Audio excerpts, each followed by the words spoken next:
नमस्कार, बहुत स्वागत है आप सभी का। आप देख रहे हैं न्यूज इंडिया और आपके साथ मैं हूं मनीषा शर्मा। जगत गुरु रामभद्राचार्य ने प्रेमानंद जी महाराज को लेकर एक बयान दिया था जिसमें उन्होंने उनके ज्ञान पर सवालिया निशान खड़े किए। प्रेमानंद जी महाराज पर दिए गए बयान को लेकर संत समाज में तीखी प्रतिक्रिया के बाद आखिर जगत गुरु को सफाई देनी ही पड़ी। क्या है पूरा मामला, इस रिपोर्ट में समझिए।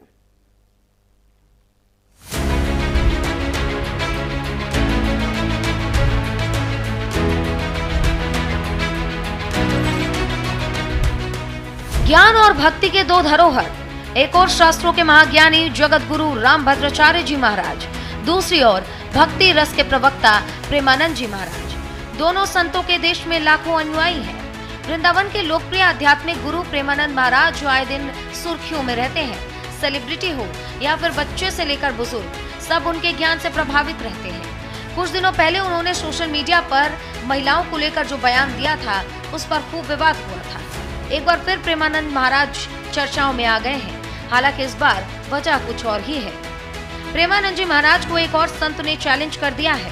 ये संत कोई और नहीं बल्कि जगत गुरु रामभद्राचार्य जी हैं। प्रसिद्ध हिंदू संत और जगत गुरु ने प्रेमानंद महाराज को लेकर कुछ ऐसा कह दिया कि संत समाज में नाराजगी देखी जा रही है।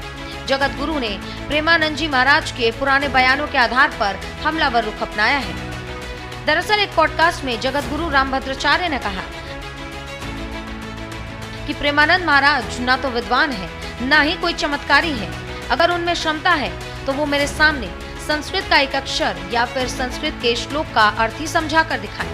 वो तो मेरे सामने बालक समान है। शास्त्र जिनको आए वही चमत्कार है। मैं प्रेमानंद से द्वेष नहीं रखता हूँ, फिर भी कह रहा हूँ कि वो मेरे बालक जैसे हैं।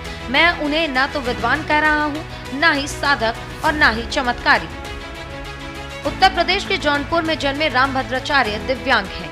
बावजूद इसके वो चारों वेद, 18 पुराण और अनेकों ग्रंथ उनको कंठस्थ हैं। चित्रकूट का तुलसी पीठ उनकी सेवा और शिक्षा के संकल्प का ही प्रतीक है। वहीं वृंदावन के प्रेमानंद जी महाराज अपनी मधुर वाणी से भागवत कथा और राम कथा के माध्यम से लोगों को श्री कृष्ण भक्ति का मार्ग दिखाते हैं।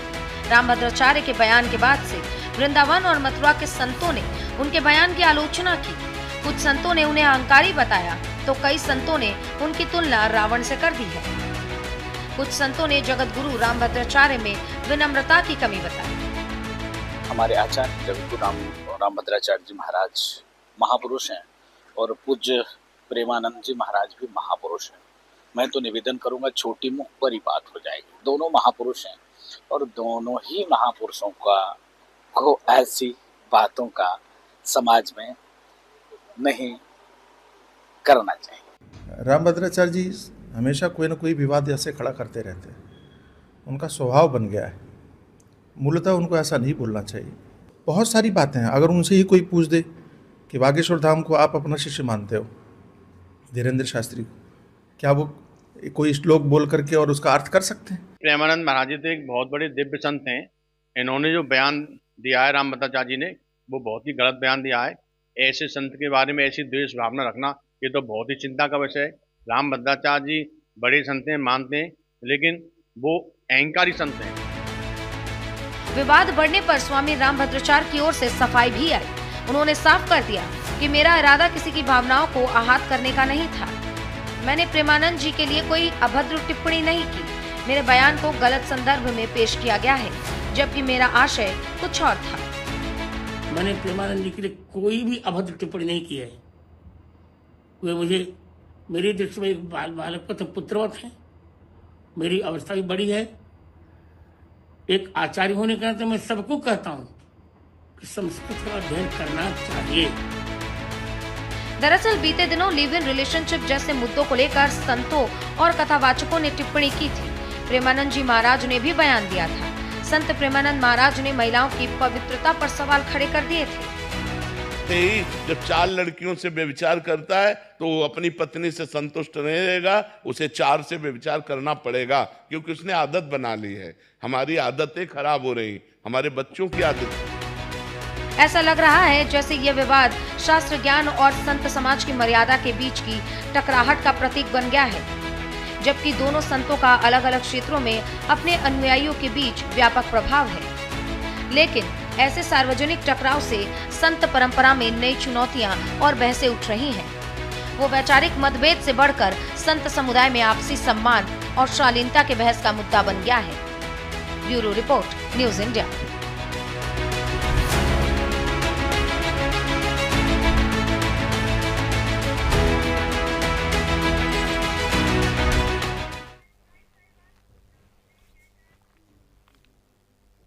तो देखिए, अब संतों के, धर्मगुरुओं के और खासतौर पर प्रेमानंद जी महाराज पर दिए गए रामभद्राचार्य जी के बयान को लेकर अब तमाम तरह की जो प्रतिक्रियाएं हैं संत समाज की ओर से भी आ रही है। कुछ लोग रामभद्राचार्य जी के इस बयान के पक्ष में हैं, तो कई लोग उनके इस बयान को लेकर विरोध कर रहे हैं, उनके विपक्ष में नजर आते हैं।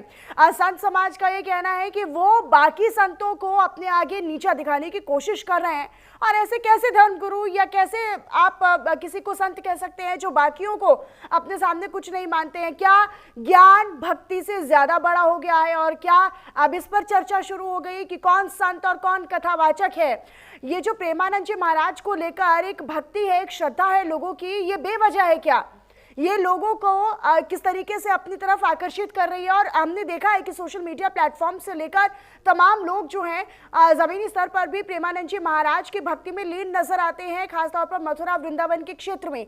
लेकिन अब जो कि रामभद्राचार्य जी की ओर से इस तरह का बयान दिया गया है, तो अब इस पर विचार करने की भी जरूरत है कि क्या जिस तरीके से हमने देखा कि बीते कुछ समय में लगातार कथावाचकों की ओर से महिलाओं को लेकर दी गई टिप्पणी को लेकर, या फिर 14 वर्ष की आयु में महिलाओं की विवाह कर देने चाहिए, या इस तरह के जब बयान तमाम मंचों की ओर से या फिर कथावाचकों की ओर से दिए गए, तो क्या यही वजह है कि ऐसे संतों के जवाब में रामभद्राचार्य जी आते हैं और फिर वो इस तरह का बयान देते हैं? हालांकि अब उन्होंने सफाई दी, उन्होंने कहा है कि प्रेमानंद जी महाराज तो मेरे लिए बालक समान है, पुत्र समान है, और मेरे जो बयान है उसको सही तरीके से नहीं देखा गया है। इसी पर हम चर्चा करेंगे। हमारे साथ कुछ खास मेहमान जुड़ रहे हैं, हम सभी का तारुफ बिना देरी के उनसे करवा देती हूँ। आचार्य प्रसून कौशल जी महाराज जो हमारे साथ जुड़े हुए हैं, कथावाचक दीपक जी महाराज हमारे साथ जुड़े हुए हैं महामंडलेश्वर चित्रगुप्त अखाड़ा के, और स्वामी वेदपुत्र पुरी जी पंचायती अखाड़ा के, श्री निरंजनी कंचनगिरी हिंदू धर्म गुरु हमारे साथ जुड़ी हुई हैं। मैं आप सभी का स्वागत करना चाहती हूँ, लेकिन शुरुआत मैं करना चाहती हूँ निरंजनी अखाड़ा श्री निरंजनी पंचायती के साथ। सर, ये किस तरीके से हम देख रहे हैं, क्योंकि लगातार अब ये इस तरह के बयान आना, खासतौर पर रामभद्राचार्य जी जिनको हम कितना पूजनीय मानते हैं, कितना हम उनके आदर्शों को मानते हैं, अब इस तरीके से बयान दे रहे हैं। अब एक चर्चा उस कतार में भी शुरू हो गई है कि भाई इतना बड़ा क्या होना कि आप बाकियों को नीचा दिखा रहे हैं। नीलांबुज श्यामल कोमलांगम सीता समारोपित वाम भागम पाणौ महासायक चारु चापम नमामि रामम रघुवंशनाथम। सभी संत मूर्तियों को मैं प्रणाम करता हूँ। देखिए, संत जो होता है, वृक्ष कबौ नहीं फल बखे नदी न संचय नीर परमार्थ के कारण साधुन धरा शरीर। संत जो है दूसरे के हित के लिए काम करता है। स्वामी प्रेमानंद जी और जगत गुरु रामभद्राचार्य जी दोनों उच्च कोटि के विद्वान हैं, और सबसे दुखद बात है कि जो संत समाज को बदलने का काम कर रहे हैं उनके ऊपर इस तरह की टीका टिप्पणी निंदनीय है। अब राम कथा करने वाले रामभद्राचार्य जी, जहां वाल्मीकि ने जो रचना रची, महर्षि वाल्मीकि ने, क्या उल्टा नाम जपत जग जाना वाल्मीकि भय ब्रह्म समाना। जिनको राम कहना नहीं आया उन्होंने रामचरित्र को लिखा, उनका गुणगान किया। तो हमें नहीं लगता है कि संस्कृत बोलना, संस्कृत चूंकि भाषा है, भाषा अभिव्यक्ति का साधन है, और ईश्वर ने दुनिया में जितनी भाषाएं हैं, चाहे वो पशु पक्षी भी जो बोलते हैं, सब जो है ईश्वर द्वारा रचित है, ईश्वर की प्रेरणा से रचित है। तो वो भाषा जो है व्यक्ति का साधन है, भाषा को आधार बना करके संस्कृत नहीं बोल सकते। इससे उनकी विद्वता पर प्रश्न लगाना ये गलत है, निंदनीय है। ऐसा जगत गुरु रामभद्राचार्य जी को नहीं करना चाहिए।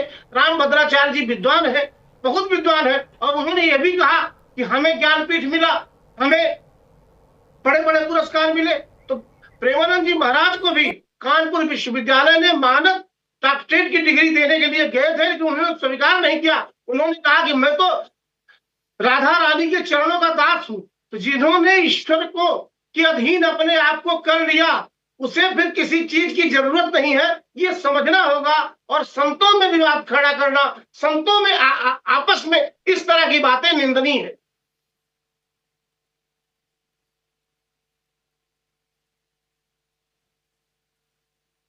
हम अगर इस तरीके से पूजनीय बताते हैं, लेकिन ये जो हम तमाम संतों की ओर से या कथावाचकों की ओर से मंचों से देखते हैं कि महिलाओं के लिए किस तरह की टिप्पणी करते हैं, क्या ये एक वजह मानते हैं कि अब इनको अधर्मी कहा जा रहा है, अब इनको मूर्ख कहा जा रहा है? क्या उन लोगों के लिए ये एक व्यक्तिगत टिप्पणी थी रामभद्राचार्य की? देखिए, ऐसा है कि समाज को मुख्य धारा से जोड़ना संत का काम है, और संत कभी भी वह भाषा नहीं बोलता जो समाज को प्रिय हो। संत हमेशा वह बोलता है जो समाज के लिए प्रिय हो। लेकिन आज दुर्भाग्य है कि एक संत दूसरे संत पर टिप्पणी कर रहा है, ये दुर्भाग्यपूर्ण है। बाकी समाज को जो आईना संतों ने दिखाया वो सही है, क्योंकि भारतीय संस्कृति के आधार पर इसका यहाँ का जीवन है। ऐसा नहीं है कि यहाँ जो है पाश्चात्य संस्कृति को हम ला करके थोपे। ठीक है, मैं दीपक जी महाराज जी का रुख कर लेती हूँ। दीपक जी महाराज जी, क्या आप ये मानते हैं कि अब एक नई बहस शुरू हो गई है कि संत कौन है और कथावाचक कौन है? और अगर हर कोई कथा बाच रहा है तो मतलब उनमें आधे से ज्यादा तो मूर्ख भरे पड़े हैं, जिनको सनातन का ज्ञान नहीं है, जिनको धर्म का ज्ञान नहीं है, और फिर वो कथा बाच रहे हैं, धर्म बाच रहे हैं। हरिओम, इसमें दो चीजें बहुत ज्यादा ध्यान रखने योग्य हैं। पहली ये कि कोई भी आदमी संत क्यों बना है। संत का मतलब होता है सत्य से, इसका सत्य का जहां अंत ना हो, सत्य मार्ग पे चलता रहे, लोगों को सत्य पे चलना सिखाए और निस्वार्थ रूप से साधना में रहे, लोगों की सेवा करे, वो साधु हो गया। लेकिन आज के समय में कुछ लोग धन और झूठी प्रतिष्ठा पाने के लिए भी भगवा का इस्तेमाल कर रहे हैं, प्रयोग कर रहे हैं। भगवा पहन रहे हैं, उनकी कोई उसके बारे में। ठीक है सर, मैं आपका रुख करूंगी। आपकी ऑडियो में थोड़ी सी दिक्कत आ रही है, मैं आपका रुख कर लेती हूँ। महामंडलेश्वर जी का मैं रुख कर लेती हूँ, चित्रगुप्त अखाड़ा से है। सर ये बताइए, महाराज जी ये बताइए कि ये जो एक नया विवाद हो गया है, हम हालांकि ये पहला विवाद नहीं है, इस तरीके के बयान लगातार रामभद्राचार्य जी देते आए हैं जिनको लेकर वो अक्सर विवादों में घिरते हैं। क्या अब लोग ये भी कह रहे हैं, कुछ लोग जो इस बहस में हिस्सा ले रहे हैं, कि भाई वो अब सनातन का प्रचार कम करते हैं, वो जगत गुरु कम हो गए हैं, अब वो राजनीतिक गुरु ज्यादा हो गए हैं? ये आजकल के समय की या फिर आज के समय की जो राजनीति है ये उनको और ज्यादा प्रभावित कर रही है और इस वजह से ये इस तरह के बयान दे रहे हैं, ऐसा मानते हैं क्या आप, महामंडलेश्वर जी? जी, विद्वता का सीधा सीधा संबंध आचरण से है। कोई आदमी विद्वान है और उसका आचरण सही नहीं है, इसका मतलब ये नहीं कि पूजनीय है। रामभद्राचार्य निसंदेह बहुत ही विद्वान, संस्कृत के ज्ञाता, अनेक पुस्तकों के लेखक और बहुत बड़े विद्वान और विद्वान हैं। लेकिन उनकी की हुई टिप्पणी जो कि प्रेमानंद जी महाराज के ऊपर है, वो थोड़ी अनुचित है।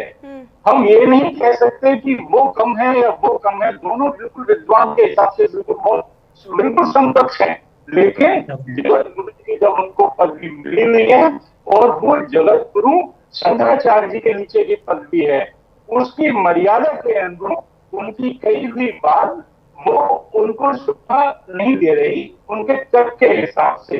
प्रेमानंद जी महाराज ने जो कहा नारियों के लिए, उन्होंने जो कहा वो बेसिकली दिखाना चाह रहे हैं कि आपको समाज में जीवन यापन करना और अपने चरित्र का निर्माण किस तरीके से करना चाहिए। उन्होंने संपूर्ण वर्ग को, नारी समूह को नहीं कहा, कुछ नारियों का शब्द उन्होंने यूज किया।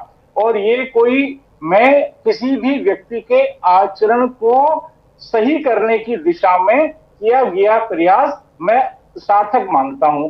मैं ये नहीं मानता, ये मेरा अपना विचार है कि कोई भी व्यक्ति अगर किसी की बातों से या उपदेश से ठीक हो जाता है, जीवन सही करने लगता है, तो इसमें बुराई क्या है।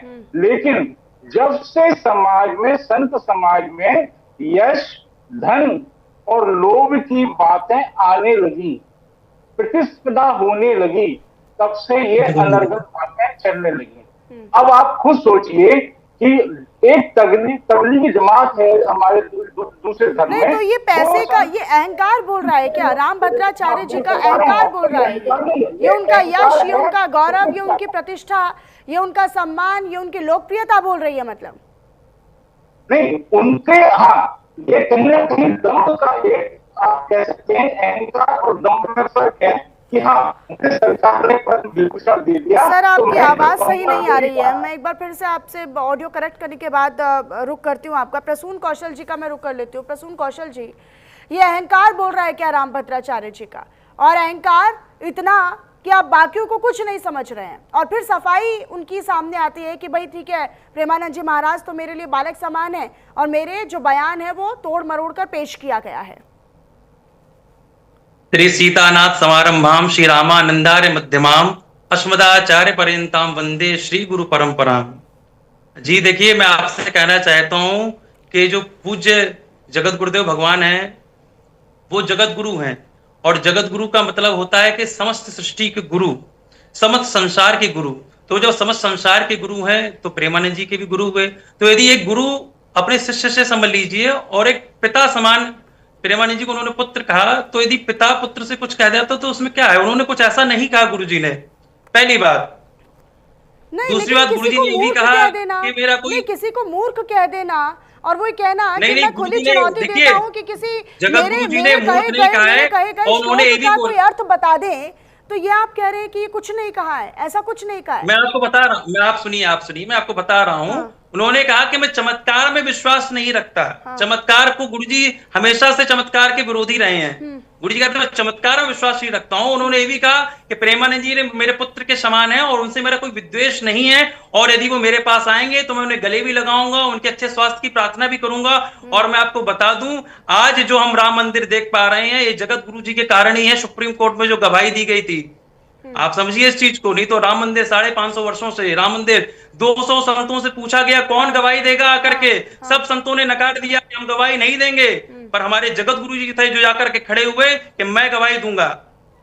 और एक चीज आपको और बताऊं, ये वही जगत गुरु जी हैं जिन्होंने दिव्यांग विश्वविद्यालय बनाया। इसमें लाखों दिव्यांग बच्चों को फ्री शिक्षा, फ्री एजुकेशन, फ्री फूड आज भी मिलता है। सर यही तो दिक्कत है और यही तो सवाल है कि इतने जिम्मेदार व्यक्ति, इतने पूजनीय व्यक्ति किसी संत के लिए, किसी जिसके लिए इतनी भक्ति उमड़ती है, आप समझिए कि प्रेमानंद जी महाराज को लोग भक्ति ज्यादा देखते हैं। अब ये सवाल हो गया महाराज जी भी कि बहुत ज्ञान बड़ा हो पूजनीय गया है, है, प्रेमानंद भक्ति जी बड़ी हो भक्ति का गई है। प्रचार प्रसार करते हैं। हाँ। गुरु जी के अंदर देखिए, गुरु जी क्या है, जगत गुरु जी जगत गुरु हैं, उनके अंदर तो पुत्रवत भाव रहता है। वो हम लोगों को भी डांटते रहते हैं कि बेटा चलो संस्कृत पढ़ो। धीरेन्द्र शास्त्री जी जो हमारे गुरु भाई है, छोटे भाई की तरह, उनसे भी कहते संस्कृत पढ़ा करो। उसी उसमें पुत्रवत उसमें गुरुजी ने कहा कि संस्कृत का अभ्यास प्रेमानंद जी को भी करना चाहिए, क्योंकि वो जगत गुरु हैं। नहीं, आप हम लोग अपनी सोच से देख रहे हैं, पर आप जगत गुरु जी की सोच से सवाल ही क्यों करती सर? अगर उन्होंने यही कहा होता तो मैं आपसे सवाल ही क्यों करती? उन्होंने तो चुनौती दे दी। और मैं आपको एक चीज और बताना चाहूंगा, चुनौती देता हूँ कि मेरे कहे हुए एक श्लोक का अर्थ वो बता दें, समझा दें।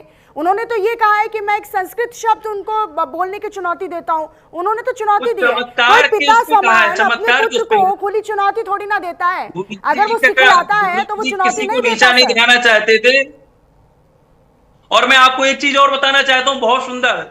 पहले क्या होता था, वही जगत गुरु बनता था जो प्रस्थानत्रयी पे भाष्य लिखता था। प्रस्थानत्रयी पे भाष्य आप जानती है, नारद भक्ति सूत्र, उपनिषद और गीता, इस पर जो भाष्य लिखता था वही जगत गुरु बनता था। तो 750 वर्षों के बाद पहली बार ऐसा हुआ कि हमारे पूज्य गुरुदेव भगवान ने प्रस्थानत्रयी पे भाष्य लिखा।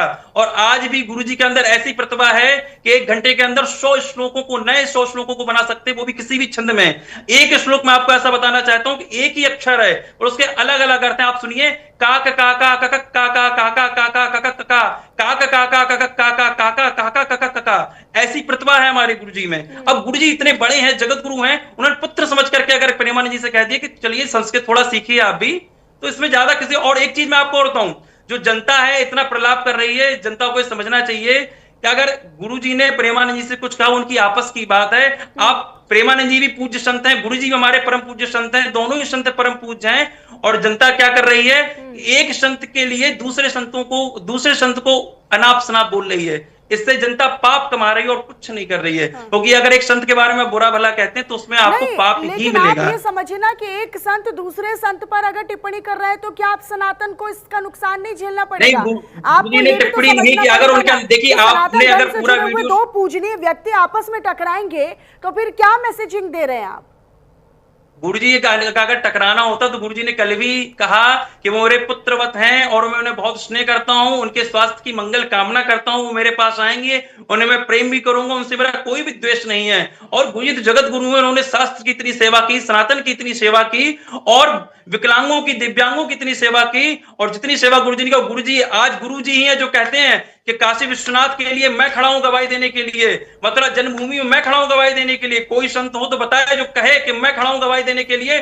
और ऋग्वेद से लेकर के हनुमान चालीसा तक अनवरत गुरुजी को सारे पृष्ठ हमारे साथ साध्वी याद है, कृष्णा वो जी भी भी हैं, अक्षरशः। महामंडलेश्वर जुड़ी हुई है हमारे साथ भी।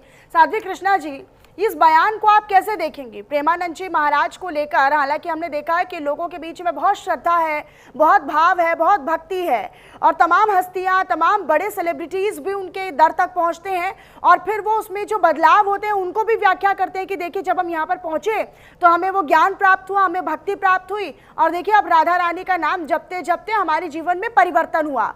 वो उनकी ये वाली दिशा है और ये वाली उनकी एक स्तर है लोगों के बीच में भक्ति का।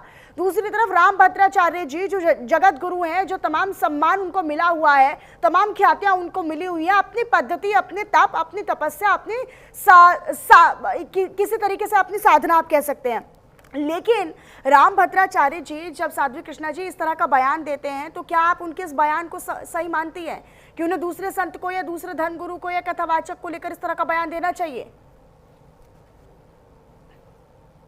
अनम्यूट कर लीजिए साध्वी जी। हर हर महादेव। धन्यवाद। सबसे पहले तो मैं ये कहूंगी कि अभी मैं सभी को सुन रही थी यहाँ पर, तब रामभद्राचार्य जी हमारे जो जगत गुरु हैं उन्होंने तब क्यों नहीं बोला जब अनिरुद्धाचार्य और भी कथावाचक जब महिलाओं के लिए टिप्पणी कर रहे थे तब उनको बोलना चाहिए था, तब समझ में आता। मगर एकदम अचानक जिस तरीके से बोला, पहली बात प्रेमानंद जी महाराज कभी वृंदावन के बाहर भी नहीं गए, कुंभ में भी स्नान करने नहीं गए। एक ऐसा संत जो वृंदावन में राधा रानी के चरणों में रहकर अपना जीवन व्यतीत करना चाहते हैं, ना कभी हेलीकॉप्टर में, ना कहीं इधर उधर घूमना। एक गाड़ी जो भक्तों ने दी उसी में घूमते रहते, वो तो हमने भी देखा है। उसके बाद युवाओं के प्रेरक बनना है, युवा लोग उनके पास जा रहे हैं, कुछ सीख के आते हैं। कोई तंत्र मंत्र नहीं, कोई पूजा पाठ नहीं, कोई कथा नहीं, केवल मात्र यही कहते हैं सिर्फ राधा नाम का जाप करो। अब ऐसे में ऐसे संत जो कभी कुछ कहते नहीं, अगर उन्होंने महिलाओं के लिए जब बोला था तो पुरुषों को भी लिया था, अकेले महिलाओं को नहीं लिया था, पुरुषों को भी लिया था। तब जो है इन्होंने इस तरीके की जो चीजें हमारे साथ अभी करते आ रहे, अब इनके ऊपर इस तरीके की बातें इन्होंने जो बोल दी है कि संस्कृत बोलने वाला, तो देखिए कहते हैं कि ऐसी वाणी बोलिए मन का आपा कोई, औरों को शीतल करे आप हो शीतल होए। तो सोचने की बात है, किसने लिखा था? कबीर दास ने। संस्कृत पढ़ता था, संस्कृत जानते थे? नहीं। संस्कृत भाषा से ही अगर आप संत कहलाते हैं, संत का काम होता है शांत रहना और समाज में जो है, मतलब आप ये कह रहे हैं कि रामभद्राचार्य जो है वो ये कह रहे हैं कि जिसको संस्कृत आती है वो तो ठीक है, अच्छा धर्म गुरु है, अच्छा संत है, अच्छा कथावाचक है। जिसको संस्कृत नहीं आती, श्लोक नहीं आते हैं या लोगों के बीच में वो संस्कृत नहीं बोल पाते हैं, तो फिर वो उनका सम्मान नहीं होना चाहिए, वो कथावाचक नहीं है। देखिए कथावाचकों को तो मैं किसी का वो नहीं करूंगी, मगर भक्ति की बात जहां तक कहूंगी, जिसको संस्कृत नहीं आती है, अगर उसके अंदर भक्ति है तो क्या आप उसको भक्त नहीं कहेंगे, संत नहीं कहेंगे? ये तो हम इसके खिलाफ हैं।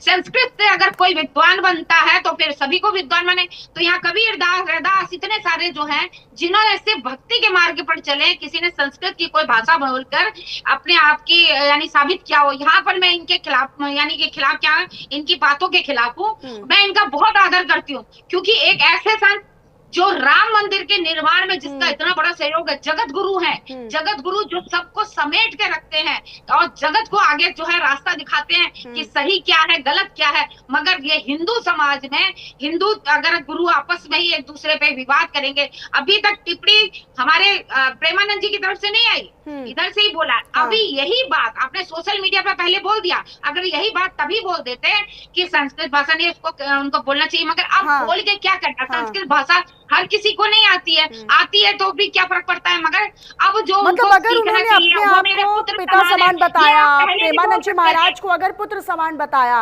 तो चुनौती पहले किस ही बात बोल की है? सकते थे। नहीं तो फिर पिता हाँ, ये पहले ही बोल पुत्र देते। तो समझाने का रिश्ता है ना, फिर पिता समान है हाँ। तो फिर पिता तो अपने पुत्र को समझाइश देता है, वो तो समझाता है, वो व्यक्तिगत तौर पर समझाता है, लेकिन ऐसे खुले मंच पर चुनौती तो नहीं देता यही पिता। बात है। हाँ आप अगर समझाना चाहते तो आप उनसे, अभी फोन नंबर है, वैसे वीडियो ठीक कॉल है, करके दीपक आप जी बताते महाराज कि जी भाई का मैं रुख कर ऐसा लेती है। हूँ। दीपक जी आप जो महाराज, है आपको लगता है कि इस तरह के बयानों से, क्योंकि हम लगातार इस तरह के बयान देखते ही हैं तमाम कथावाचकों के लिए भी, अब जैसा कि साध्वी कृष्णा जी ने कहा कि रामभद्राचार्य जी ने उनके लिए क्यों नहीं कहा जो महिलाओं को लेकर टिप्पणी करते हैं मंच से और अपने आप को एक विख्यात कथावाचक की श्रेणी में लेकर आते हैं, उनके खिलाफ क्यों नहीं बोलते हैं? प्रेमानंद जी महाराज तो भक्ति के मार्गदर्शन पर लेकर जाते हैं, वो तो कहते हैं कि राधा नाम जपो और आपकी जो पूरी जीवन शैली है वो बदल जाएगी।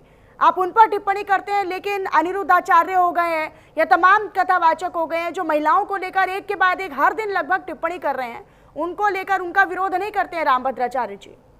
दीपक जी, मैंने आपसे यही कहा कि हम अपने समय, अपनी सहूलियत के हिसाब से विषय को एक बार चूज कर लेते हैं, उसमें बोलना शुरू कर देते हैं। अगर संस्कृत जो है, सही बात है कृष्णा जी की, मानदंड नहीं है।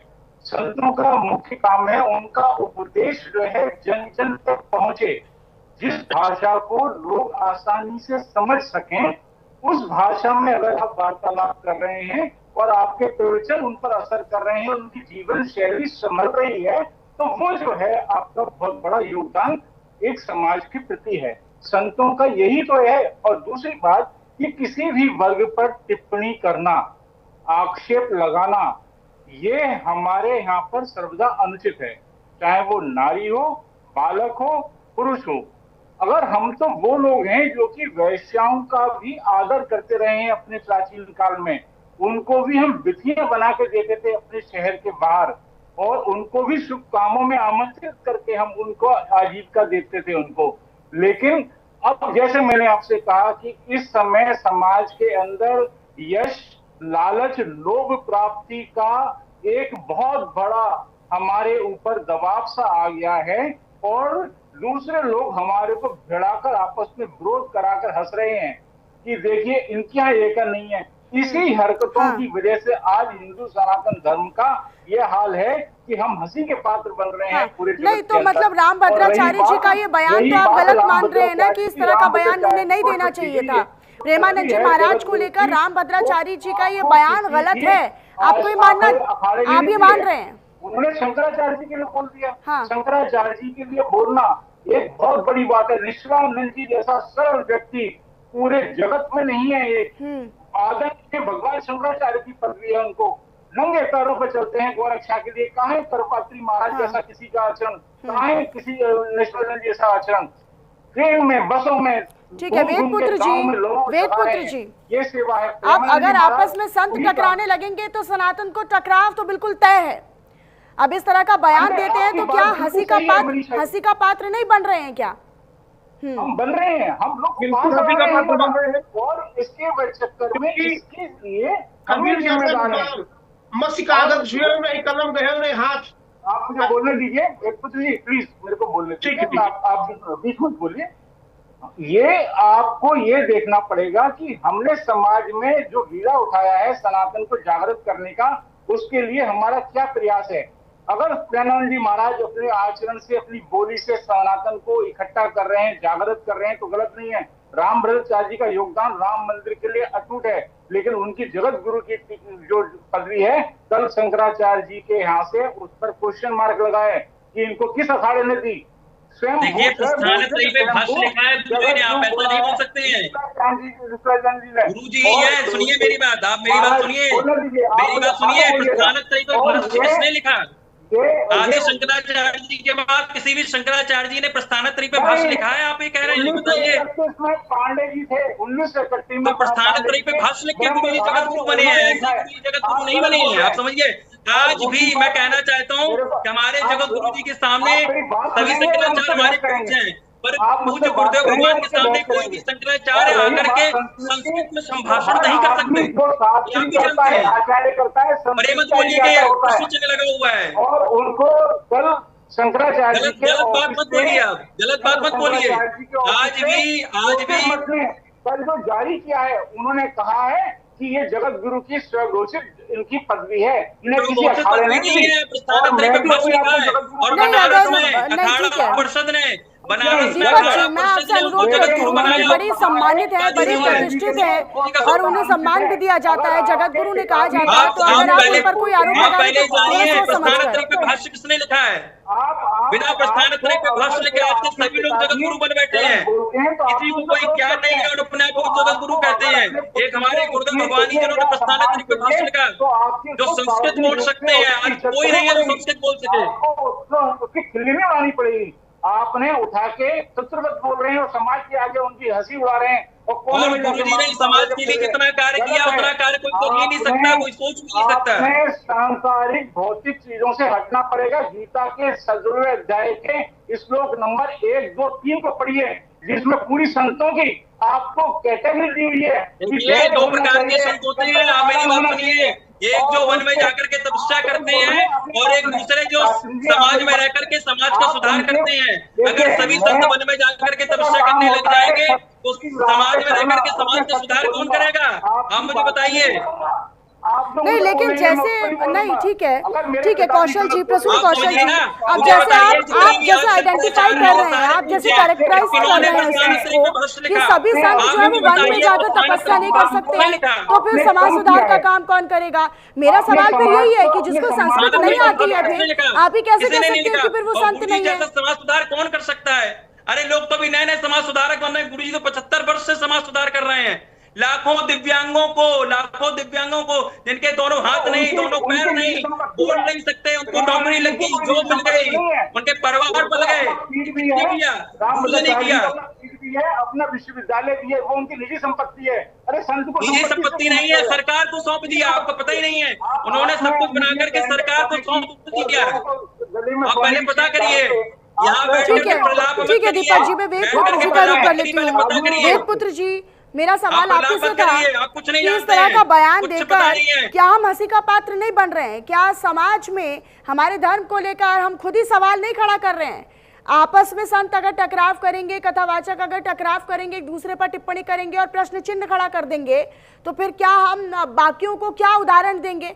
समाज में हम तो कहते हैं कि भाई डंके की चोट पर कि सनातन से बड़ा और प्राचीन कोई धर्म नहीं बचा, और जिस तरीके से हम लगातार अपने धर्म की प्रचार प्रसार करते हैं, अब इस तरह के टकराव से तो हम हंसी का पात्र बनेंगे। ये क्या उदाहरण सेट कर रहे हैं?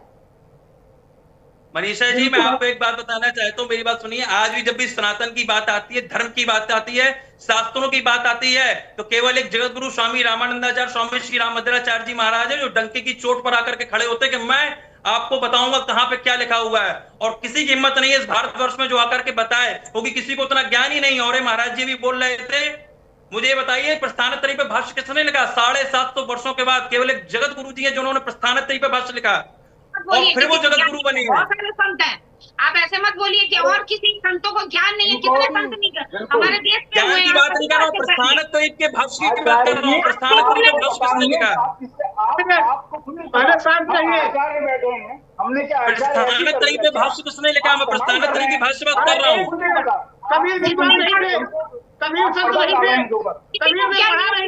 इन्हीं को है।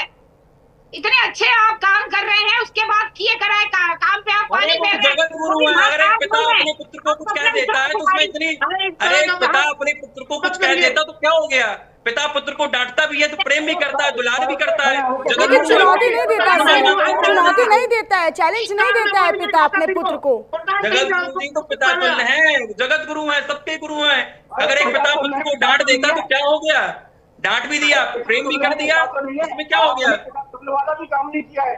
सड़क पर खड़े होकर आप अपने बच्चों को मारेंगे, वो भी लौट के आपको बोलेगा। और वो तो प्रेमानंद जी महाराज का उतना बड़ा आचरण है कि उन्होंने एक शब्द मुंह से नहीं बोला, और उन्होंने महाराज जी, प्रेमानंद जी महाराज जी हमारे परम पूज्य हैं और लाखों लोगों को भक्ति के मार्ग पे लगा रहे हैं।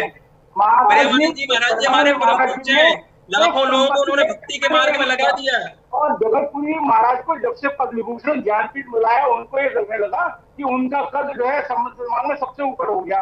वो भारत रत्न भी मिलने वाला है, आप चिंता मत करिए, भारत रत्न भी मिलने वाला है आगे बहुत जल्दी। फोर्स करके दबाव डाल के तो यही अहंकार तो नहीं हो गया है, यही अहंकार तो नहीं है कि इतना सम्मान मिल रहा है कि आज के समय में इतना सम्मान मिल रहा है और भारत रत्न में मिलने वाला है, वो हमें आपसे पता चल रहा है। तो यही अहंकार तो नहीं बोल रहा है, ये संत की वाणी है, ये धर्म गुरु की वाणी है, ये जगत गुरु की वाणी है, ये किसी अहंकारी की वाणी है। में बोल रहे हैं तो सोचिए कैसी बात कर रहे हैं कि हमारे रामभद्राचार्य जी हैं जिनको ज्ञान है, बाकी किसी को नहीं है। हम तो कभी नहीं कहते, हम तो मैंने क्या बोला? ठीक है कृष्णा जी, ठीक है कृष्णा जी को सुन लेते हैं, ठीक है कृष्णा जी को, साध्वी कृष्णा जी को सुन लेते हैं। ठीक है दीपक जी, दीपक जी, ठीक है दीपक जी, ठीक है कौशल जी, कौशल जी, ठीक है आप सुन लीजिए आप कृष्णा जी को सुन लीजिए। साध्वी कृष्णा जी, एक कथावाचक नहीं है, आप वकील ज्यादा बन रहे हैं, आप समाज का हित नहीं कर रहे हैं, हित कर रहे हैं। जो सही है आप गलत प्रलाप कर रहे हैं। ठीक है सर, ठीक है साध्वी कृष्णा जी को सुन लेते हैं। साध्वी कृष्णा जी बोल रही है, ठीक है सर, ठीक है सर। ऐसे बाकी मेरे जो मेहमान हैं फिर मैं उन तक नहीं पहुंच पाऊंगी सर। आप लोगों से तो उम्मीद रहती है शांति आप बरतेंगे, आप धैर्य रखेंगे। सभी को ज्ञान है, सभी विद्वान है, पर जगत गुरु जी आपने कहा स्वघोषित जगत गुरु है, गलत शब्द आपने शब्द वापस लीजिए। मुझे बताइए कि सारे जो अभी शंकराचार्य है, किन शंकराचार्य ने प्रस्थानत्रयी पे भाष्य लिखा, मुझे बताइए आदि शंकराचार्य जी के बाद। अरे बोलिए ना, नियम क्या है? जगत गुरु कौन अरे बनेगा? लेकिन आप ये बताइए ना, ठीक है प्रसून कौशल जी, आप ये बताइए, मेरे सवाल का जवाब दीजिए। जब आप जगत गुरु की बात करते हैं, जब आप इतनी उपलब्धियों की उनकी बात कर रहे हैं, आप उनके बिल्कुल पक्ष में नजर आते हैं, तो आप ये बताइए कि कौन ब्राह्मणों को नीच बोल देता है, शूद्रों को लेकर वो टिप्पणी कर देते हैं, शंकराचार्य को ज्ञान नहीं है वो उनको ये बोल देते हैं। आप शंकराचार्य जी का जिक्र कर रहे हैं, वो शंकराचार्य जी को लेकर भी बयान दे देते हैं सर। उनके बयानों को लेकर चर्चा हो रही है ना सर। मेरी बात सुन लीजिए एक सेकंड। उनके ज्ञान पर कोई शक नहीं है सर, उनके ज्ञान पर कोई शक नहीं है। हम सब उनको बहुत पूजनीय मानते हैं, हम सब उनकी बहुत भक्ति करते हैं और बहुत सम्मान के साथ हम यहाँ पर उनका नाम भी लेते हैं, इसलिए हम बार बार उनके नाम से पहले जगत गुरु भी लगा रहे हैं। लेकिन सर उनको अपनी वाणी, उनके अपने वक्तव्य, उनको अपने बयान पर सोच समझ के बोलना चाहिए सर। ज्ञान का आचरण से कोई संबंध नहीं है, वो आदमी मैं आपको बताता हूँ, इस बात की कोई गारंटी नहीं है। बोलिए मनीषा जी, देखिए गुरु जी ने ब्राह्मणों को नीच कभी नहीं बोला। उन्होंने कहा था कि जो पहले के जमाने में, पहले की बात बताई थी कि जो 3 लोग थे, उपाध्याय चौबे, जो उनको बोला था त्रिगुणाय ब्राह्मण थे जो पैसा लेकर के शिक्षा देते थे। लेकिन आप तो ऐसे लोग हमारे अच्छा नहीं माना जाता था। मतलब संतों का काम तो नहीं होता है। आप ये बताइए ना, संतों का काम ये होता है क्या कि आप कैटेगरी में भी सब कैटेगरी जोड़ दें, आप कास्ट में भी सब कास्ट जोड़ दें। मतलब अगर आप ब्राह्मण तबका बोल रहे हैं तो उसमें भी ऊंचा ब्राह्मण, नीचा ब्राह्मण, मिडिल का ब्राह्मण, ये क्या होता है सर? नीचा ब्राह्मण नहीं बोला था उन्होंने, आप समझिए। उन्होंने बोला था पहले, आज से 100, 200, 300 वर्ष पहले ये लोग जो शिक्षा देते थे तो पैसा लेते थे, इसलिए लोगों को अच्छा नहीं माना जाता था। इस कारण से अच्छा नहीं माना जाता था क्योंकि ये लोग शिक्षा ठीक है कृष्णा जी, ठीक है कृष्णा जी, ठीक है कृष्णा जी, तरीके की बात आप कहें कि ब्राह्मण ऐसे थे हमारे जगत गुरु को। आप चिल्लाइए मत, चिल्लाने से कुछ नहीं होता है। चिल्लाइए मत, चिल्लाने से कुछ नहीं होता है। सही बोल रही हैं आप, गलत चीज को आप मान रहे हैं। आप ब्राह्मणों के, ब्रह्मा की संतान है, ब्राह्मण है, उनके गोत्रों के साथ कर रहे हैं। अरे सभी ब्राह्मण है, सभी ब्राह्मण है, ब्राह्मण ऊंचे नीचे सभी ब्राह्मण है। बस गुरु जी की बात बता रहा हूँ, ठीक है क्या बात रखी थी आप? ठीक है, आप लोगों की बहस में वेदपुत्र जी अपनी बात नहीं कर पा रहे हैं। वेदपुत्र जी, ठीक है वेदपुत्र जी, मैं आपसे आग्रह करती हूँ प्लीज अपनी बात आप रखिए, प्लीज आप बोलना शुरू कीजिए। और गुरु जी कहते हैं, सुनिए मेरी बात, ठीक है सर, गुरु जी सबको गले लगाते हैं। सर प्लीज सर, मैं तीनों से रिक्वेस्ट करती हूँ के बारे में आप बोलेंगे, आप जगत ठीक है साध्वी कृष्णा जी, अब समय का अभाव है, मैं आपको पूरा सुनती हूँ। मैं वेदपुत्र जी के पास जाती हूँ, मुझे ऑडियो डाउन करना पड़ेगा ma'am please. Sadhvi ji please, Sadhvi ji सही नहीं लगता है, आप बाकी 3 लोगों के साथ बैठी हुई हैं। साध्वी जी प्लीज, ठीक है, मुझे लगता है पूरी बहस सिर्फ एक पक्ष की तरफ गई है। वेदपुत्र जी आप बोलिए, वेदपुत्र जी आप अपनी बात रखिए। वेदपुत्र जी बात रखिए जल्दी सर। उसकी रक्षा करता है और जगत गुरु जी है जिन्होंने धर्म की रक्षा करते आ रहे हैं अभी तक। आप समझिए, जगत गुरु जी धर्म की रक्षा कर रहे हैं और जब कोई धर्म की रक्षा की बात आती है तो जगत गुरु जी सबसे आगे रहते हैं। आप समझिए इस चीज को, कोई आगे नहीं आता, जगत गुरु जी आगे आते हैं। हाँ, गुरु जी ने, आप अब देखिए पिता के समान उनके साथ हैं, कैसी बातें कर रहे हैं, हम उनके साथ हैं, मगर आप जिस तरीके से आप कह रहे हो बाकी किसी धर्म गुरु को, यानी कि जो हमारे और भी शंकराचार्य, किसी को ज्ञान नहीं था, किसी को नहीं मालूम। मैंने नहीं बोला सबको ज्ञान है, मैं कह रहा हूं प्रस्थानोत्तरी पे बात किसने लेगा, प्रस्थानोत्तरी पे बात सर आप ये बताइए, प्रसून कौशल जी आप ये बताइए कि अगर सबको ज्ञान है तो क्या आप यहाँ पर बाकी 3 लोगों को चैलेंज कर देंगे कि चलिए ठीक है मैं ये बताऊंगा और इसकी अर्थ ये बता दे तो मैं इन्हें मान जाऊंगा, वरना ये तो मूर्ख हैं, आप ये तो नहीं कहेंगे ना सर? नहीं, गुरुजी ने मूर्ख नहीं बोला मनीषा जी, गुरुजी ने मूर्ख नहीं बोला। गुरुजी ने कहा कि बहुत अच्छी बात है, साधक है, अच्छे साधक है, संस्कृत भी थोड़ा पढ़ना चाहिए, अच्छा रहेगा, बढ़िया है, संस्कृत पढ़नी चाहिए सबके लिए। ऐसे बोला होता तो हम बहस क्यों कर रहे होते? अगर ऐसे ही बोला होता तो हम बहस क्यों कर रहे होते? उन्होंने ये नहीं बोला ना, ये तो आप बहुत अच्छी तरीके से जानते हैं। उन्होंने क्या बोला? उन्होंने जो बोला मैं आपको दोबारा से बता देती हूँ। उन्होंने ये बोला कि मैं उन्हें खुली चुनौती देता हूँ प्रेमानंद जी महाराज को, वो कोई चमत्कारी नहीं है, ठीक है, मैं उनके चमत्कार को बिल्कुल नहीं मानता हूँ। दूसरा, क्योंकि चमत्कारी इसलिए हम कहते हैं क्योंकि 19 साल 20 साल 18 साल से उनकी दोनों किडनियां फेल है। डॉक्टर्स ने उन्हें कह दिया था कि 2 महीने का समय है, लेकिन 18-19 साल हो गए, 17 साल हो गए हैं, लेकिन वो राधा नाम जप के साथ वो एक संदेश भी देते हैं कि देखिए जो विधि का विधान है होगा वही, चाहे आपको कोई डॉक्टर आके बोल दे या कोई भी एक्सपर्ट आकर बोल दे, तो राधा नाम आप जपेंगे तो भक्ति रस में वो उसी मार्गदर्शन में आते हैं, इसलिए उनको चमत्कारी भी कहा जाता है। राम भद्राचार्य कहते हैं कि भाई मैं कोई चमत्कार नहीं मानता। उन्होंने कहा है कि एक संस्कृत का शब्द वो बोलकर दिखा दे तो मैं उन्हें मान जाऊंगा, मैं कुछ संस्कृत में बोलूं तो मेरे संस्कृत में बोले हुए शब्दों का या उस मंत्र का या उस पूरे श्लोक का वो अर्थ बता दें। तो मतलब ये क्या है? ये तो आप सबसे अपने आप को सर्वोपरि मान रहे हैं, बाकियों को नीचा मान रहे हैं। उनका यही मंतव्य था, मतलब आप सिर्फ अपने आप को बड़ा मान रहे हैं, ठीक है, आप बड़े हैं। सर सुनिए, एक सवाल है, आप बड़े हैं सर, ठीक है, राम भद्राचार्य जी जगत गुरु हैं, वो सर्वोपरि हैं, वो सबसे बड़े हैं, लेकिन इसका मतलब ये नहीं है कि बाकी सब नीचे हैं, बाकी सब नहीं नीचे नहीं है। गुरुजी ने कभी किसी को नीचा नहीं बताया मनीषा जी। गुरुजी तो कहते हैं जात पात पूछे नहीं कोई, हरि को भजय सो हरि का होई, सब हरि के हैं, यहाँ कोई नीचा नीचा है ही नहीं। ठीक है वेदपुत्र जी, वेदपुत्र जी, ठीक है वेदपुत्र जी, आपको ऐसे बोल रहे हो, सुन रहा हूँ, इतनी गलत बयानबाजी मत करिए, पहली बात। और दूसरी बात, एक तरफा मत बोलिए। कबीर जैसा विद्वान बस कागज छुए नहीं, कलम गए हुए हाथ, जिसने पूरी दुनिया को परंपरा दिखाई सनातन धर्म की, और प्रेमानंद भक्ति के मार्ग पर चल रहे हैं। कितने लाखों युवा प्रेमानंद प्रेम के मार्ग पर चल रहे हैं। रामचरितमानस में कहा गया है, हरि व्यापक सर्वत्र समाना, अब प्रेम से प्रकट हो ही मैं जाना। यही भगवान कृष्ण गीता में कहा, जो मम पश्यति सर्वत्र सर्वम च मे पश्यति तस्माहं न प्रणश्यामि सत्य न प्रणश्यति। यही 2.5 अक्षर प्रेम के पढ़े तो पंडित हो, तो प्रेम रूपी शब्द से ईश्वर को प्राप्त किया जा सकता है, न कि भाषा से। और भाषा के आधार पर किसी को मूर्ख कहना एक गलत बात है, एकदम गलत, निंदनीय है। और जिस तरह से आप लोग इस समय बहस कर रहे हैं, और भी निंदनीय है, अशोभनीय है। कम से कम किसी एक व्यक्ति की बात तो सुनिए। नहीं तो ये उनके भीतर का जगत गुरु बोल रहा है, ये उनके भीतर का संत बोल रहा है, उनके भीतर का अहंकार बोल रहा है। वेदपुत्र जी प्राप्त होते हैं, भगवान भक्ति से ही प्राप्त होते हैं। हमारे गुरुजी भी अपने वचनों में कहते हैं अहंकार बोल रहा है क्या? तुलसीदास जी ने सत्य बात है, ठाकुर जी प्रेम से ही प्राप्त होते हैं, प्रेम से प्रकट हो ही मैं जाना। तो मतलब ये तो भक्ति वर्सेस ज्ञान की लड़ाई हो गई ना, कि क्या ज्ञान भक्ति से ज्यादा बड़ा हो गया? ईश्वर ने आपका ज्ञान देखा या आपकी भक्ति देखी? ईश्वर को अगर आप मानेंगे तो अपने ज्ञान से मानेंगे या अपनी भक्ति से मानेंगे? और अगर जो ज्ञान की बात करते हैं फिर वो साइंस की बात करते हैं। आप उन लोगों की बात कीजिए जो भगवान को नहीं मानेंगे। आने वाले 1000 वर्षों तक प्रेमानंद जैसा संत अब दुनिया में पैदा नहीं होगा। ठीक है, इसी के साथ ठीक है, बहुत शुक्रिया आप सभी खास मेहमानों का हमारे साथ जुड़ने के लिए और इस मुद्दे पर चर्चा करने के लिए अपना